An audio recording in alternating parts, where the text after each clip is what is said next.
So, David Pratt, welcome to the Avenue Estate Agents. Morning, James. How are you? Very good. How are you? I'm all right, yeah. How you feeling?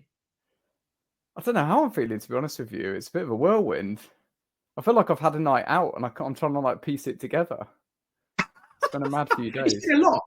Well, the idea of jumping on camera with you today is to, I suppose, unpack that a little bit. So we've just completed the onboarding week with you, the foundational week, creating the marketing content, building out your plan. You've launched. It's Wednesday, so we're midweek on your first week being live. Your content has started going out on social media. You've got your first client that's given you the green light to want to put the house on the market. We've got the contract back last night. Another one in the offing. So, for all intents and purposes, it's been a great start. But going back a step, how was last week for you? Because you're what, 15 years in agency? Yeah, it's 15 years in January, yeah. So you will have been an agent 15 years in January. So to some extent, it would be probably easy to have assumed before last week, what am I going to get from a whole week? What do I need? To be honest with you, it was like going back to school. I'd gone from running a branch with 30, 40 stock to completely starting again. So actually, It was almost like a watershed moment. I start again. I don't have any base to work from. I don't have a presence. I don't have anything. So let's build it from literally the ground up. So it was quite liberating in that sense to go in with it going, well, look, I kind of know how you guys do it, but I don't know how you do it. I kind of know what to expect, but I don't know what to expect. So it was exciting. I've got to say, it was really exciting, traveling around, coming up to see you guys, seeing a completely different area, even going for a walk during the lunch break round where the office is and seeing some incredible houses around there. And yeah, I found it really exciting. I thought it was great. Good. And it's quite refreshing to hear that, because obviously we've built it in such a way that we want to make sure, despite how much experience people may have, like you said, it's all well and good having lots of experience, having been in an employed environment, office environment, staff environment, but it's completely different then now that you're self-employed, it's your business. What you earn is sort of that hunt it, kill it mentality now. So what you earn is essentially going to support your household. And actually, you're starting from ground zero. You're building a business. You're not running a business and maintaining it. You're building it. Yeah, I'm not trying to take something that someone else has already created where it's not completely mine and trying to grow it into something that I want it to be. I can completely start with a blank sheet of paper and go, right, how do I want to come across to people? I'm going to be authentic. I'm going to be myself. How do I do that? What avenues do I choose? I mean, before last week, or even before Monday, I'd said I'd only ever posted one thing on Instagram ever. I'd never been on camera in terms of doing a video. I knew about Meta Business Suite. I'd never been on it. I understood business, Facebook business pages because my wife's got one, but I didn't know really how they worked, what that looked like. And there was so many pieces of the jigsaw that it was daunting and exciting all at the same time. And I think Holly actually mentioned it in one of her Instagram videos, and it was me who said to her, I'm really going to need you guys because I've never done this before. And I think that therein lies the reason why we've partnered, is the fact that I know how to do the job, but you guys are so good on the foundation and the back end and building that base and teaching people like me. Yeah, I've been doing it 15 years, but I've not been on Instagram 15 years. I've never run a business on Facebook or social media campaigns, or I knew about Canva, but I didn't, you completely opened my world to all of that. And yes, I looked at it all and said to Holly, like, there's a lot to take on here. But it was incredibly exciting as well, because it was all new stuff that I'd never done before. And I got to play around with, and I got to create, and I got to change things. And, I feel totally in control, but I feel really armed as well, like really tooled up, you know. Brilliant. It's interesting what you said there, because I would say there was probably parts of last week where it's not about teaching you to be a great estate agent, but there were parts that might have been an adaptation to give you some of the tools and resources that we use to be great estate agents. But actually, a lot of what we would have gone through and what we did go through throughout that process was setting the foundation, setting up your marketing campaigns, making sure that you can build a personal brand, for example, which you will have never done prior to now. Something that actually you mentioned to me was quite a frustration from old, is that you felt that was quite a powerful route to be going down, the social media route, the market updates, the putting your face to things. And that's one of the liberating things around partnering with us. So it's interesting what you said there. We're not trying to teach you to be a brilliant estate agent. We're teaching you how to do everything else. Yeah, completely. And it's one thing. And I suppose that's something that, if you work for somebody, you probably take that back end stuff for granted. The brand's already established. It's probably been going 10, 20, 30 years. The office has been there 10, 20, 30 years. There's already a familiarity in the local area to that agent. Whereas people obviously know about me from that.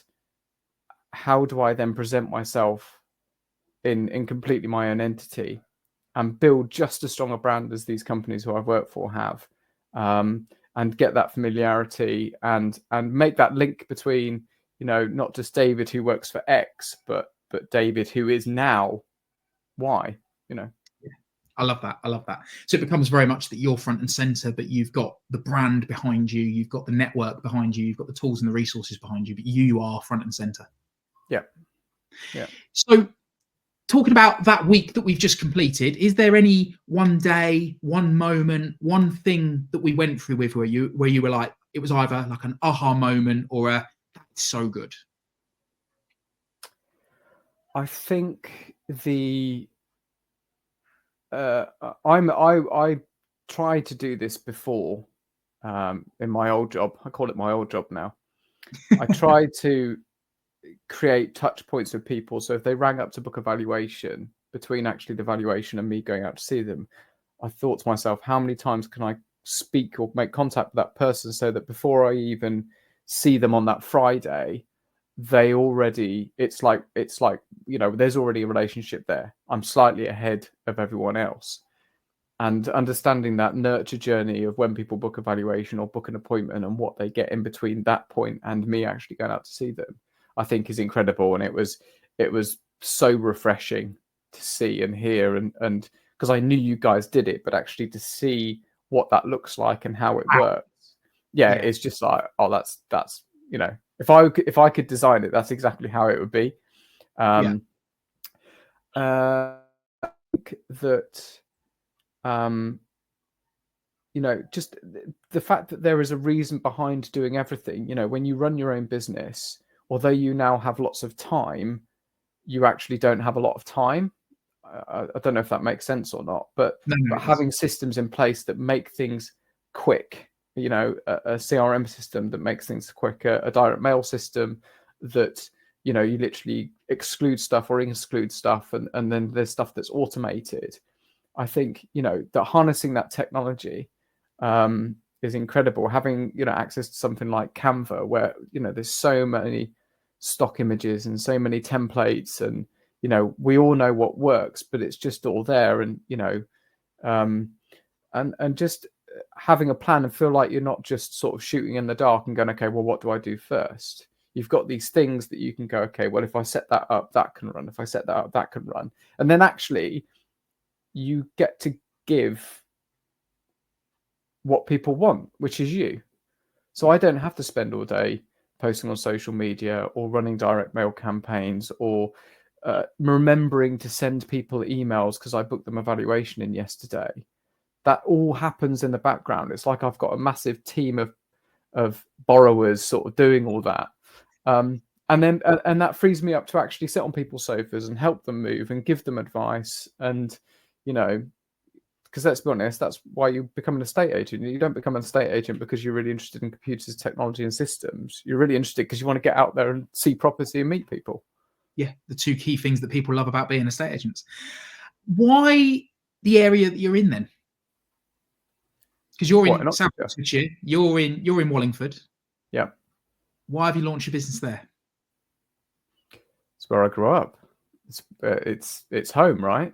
I think the first conversation we met, I was telling you about my grandparents and about the family history. And in my promo video, there's obviously a picture of my grandparents in there as well, stood in the same spot at the archway to the abbey where my parents got married, where I was christened, where all my family were christened, where, you know, family funerals have been and all that stuff. And, you know, and also because I've worked in the area, you know, I started my estate agency just down the road in Didcot. My career in estate agency just around the Didcot, and I've sold houses Didcot, Abingdon, Wallingford, and everywhere in between.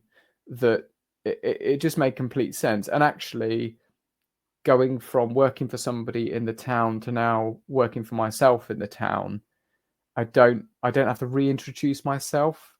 You know, people already know who I am. Interesting point. And I did say before we hit record that you didn't know where this was going to go, and so an interesting point. So part of when we launch every new partner, we do lots of video content. You spend a whole day with Ben, or a day and a half, and one of the pieces of content that we created for you was a local area piece of footage, and the other was an introductory video. And we were talking offline just before we went live, and you said, was it your introductory video that's now been seen organically 8,500 times since it went live on Monday at 6 p.m. and it's only Wednesday at now midday? Yeah. And you posted that into a local group in Wallingford that has how many local residents? 8,500. Just in case, because the signal broke, how many? 8,500. 8.5. No. There's 12,000 people in the group, I think you said, but 8,500 views on the video. Yeah. Is that right? Yeah. There's 12,000 people in the local Facebook group. There's 8,500 people who live in Wallingford. Yeah. So actually a huge number of people. But the bit that I found interesting from what you shared is the amount of comments that you had on your introductory video from people that you've done business with. People that, did you not say that there was one person that you sold a house for 12 years ago that commented? Yeah, so a landlord who I sold her flat for her 12 years ago commented on there, and I haven't spoken to her for 12 years. Absolutely incredible. But what that's done, and this is the bit I love about when the marketing plan that we put in place starts falling into place, is the fact that you've reignited your relationship with that person just by posting that video in that group, because you would have been front of mind anyway. Clearly. Well, you hope. It's one of those things, like, if people tell you to your face, you know, how pleased they are with what you've done or how much you've helped them, you know, and then they write you a Google review or you get a referral off the back of it, that's measurable and obvious that you've clearly done a good job. But sometimes you feel like you've done a really good job for people and they just say thank you, and you don't expect any more than that. They pay your fee, you've done a great job, you've done what you said you were going to do, and you move on and off you go. So you don't actually think that people remember you in a weird kind of way. You know, I don't expect people to remember me every year or you know, or bring me up in conversation every month or anything like that. But actually to have someone who I helped, and I helped just doing my job, doing the thing that I love doing every day, that 12 years later, they saw me on a local Facebook group and they saw that I'd launched my own business. And felt compelled to make a comment to support. And they still took the time to make a comment to acknowledge that I'd done them a good job 12 years ago and that actually, you know, to recommend me. It's quite touching, really. And I was about to say, the thing that it reminded me of, and I didn't mention this to you before we hit record, but when you said it and you shared it, it made me think of, there's a famous quote, and I think it was by Maya Angelou, and it goes like this: people don't remember what you say, they don't remember what you do, but they remember exactly how you made them feel. And clearly that was one of those moments for that particular client. It's 12 years. Like, a lot happens in that period of time, but she not only saw it, she felt compelled enough to show support. And like, for me, I think that is just so reassuring that you've got such a great reputation and you're so well known locally for all the right reasons as an estate agent, that it just sets the foundation so nicely for the launch of your business, which ties in well with my next question, which is, why now? Why now? Why self-employed? And why the avenue? So I looked into becoming self-employed and launching my own agency 9 years ago. And I got all the branding done and really got quite deep into the process. And I can't quite remember why or exactly why, but it just wasn't right. At the time, things like the avenue and partner models didn't exist. So it was very much like, even from a financial point of view, the capital required to get your own estate agency off the ground 9 years ago was massive compared to what it is now. It's still a lot of money now, but it was huge back then. Self-employed estate agency. Why self-employed estate agency? I like to take responsibility for everything I do. So if somebody else does something on my behalf, it represents me, whether they can see that or not. Everything that I'm attached to, or everything I'm associated with, represents myself and how I would want things to be done. And I want everything to be done as good as it possibly can be. I hate half measures. I say to people all the time, if I'm on time, I'm late. I have this thing about being early. I have this thing about not parking on people's driveways because it's not my driveway. Like there's things that are just in me that I can't change. And I don't expect other people to change if they have a different way of doing things. So I always knew this was coming. I always knew that I would go self-employed. I always knew I would start my own agency because so many people had told me over the years, why don't you do this for yourself? Or when are you going to start your own agency? Even Jeff, whose house we filmed at, told me that years ago. So when I contacted him and said, can I do some filming at your house? He was so supportive. Why the avenue? I'd looked at loads of different models. I'd spoken to loads of different people who were affiliated with loads of different models. I reached out to Emma Wood, who works for you already, and spoke to her on the phone, almost to go around the back of you and see someone on the ground doing it. And everything, I think, I was searching for someone or the right partner to launch with. And within a few seconds of seeing the avenue and what you guys do, and then looking at your properties on Rightmove and doing more research, it very quickly became apparent that we'd be a really good fit. The fact that your tagline is never the biggest, always the best, just completely resonated with me. I mean, that's how I felt for a long time. It's not about numbers for me. It's about genuinely giving people everything you've got to do the job to the best of your ability. And yeah, sometimes we fail. Sometimes we don't sell the house. Sometimes it falls through, and but you can only control what you can control. So everything that I can control, I want to be an incredibly high standard. I want it to be the best it possibly can be, and I want someone to know that I'm in it, like wholeheartedly. I'm in it with them. Absolutely brilliant. The way you've positioned that encapsulates everything that we built the avenue to be. So for you to then re-articulate that in your own words, you've spent a week with us onboarding. Yes, we went through 4 steps before you joined and partnered with us, because we want to make sure it's right for you and us. We want to make sure that both sides is a good fit, that there's a core values alignment, that there is a standards alignment. So yes, we had quite a bit of time. You also, as you said, spoke to Emma to get a flavour for what it's like from a partner's perspective, which, by the way, I really respect and rate, because we didn't steer you to who to speak to. You chose someone at random. So mystery shop, love that. But it's, for me, it articulates and epitomizes exactly why we create the brand the way we have done. And from our point of view, the decision to have partnered with you being absolutely the right one. I for one, cannot wait to see the journey that you're about to go on. So David, it's been an absolute pleasure having you join me on this call today. And let's see where the journey takes us. Thanks, James. Look forward to it.